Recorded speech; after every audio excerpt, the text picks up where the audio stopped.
All right, I could call this halfway mark. Alternator is out. Just to give you an idea of how much oil is in there, I'm just gonna dip my finger. There's that much oil and garbage floating about. I seem to find a problem with this.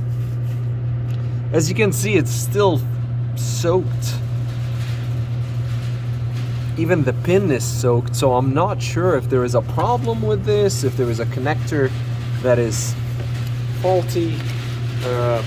Crush washer maybe? I have no idea. I'm gonna be verifying here. I'll verify here as well. Yeah, 4 bolts, 13 millimeter. It's nothing to it. They're not even torqued high.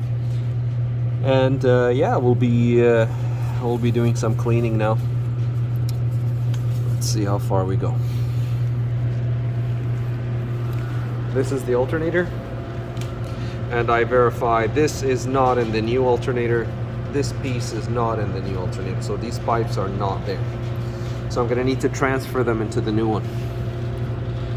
It doesn't seem bad, honestly, but who am I to tell? Rotation bearing is okay. It might be the regulator that's causing all this issue. So we'll try to repair the wires and we'll put them back. Okay, we'll keep going. Let's clean it up.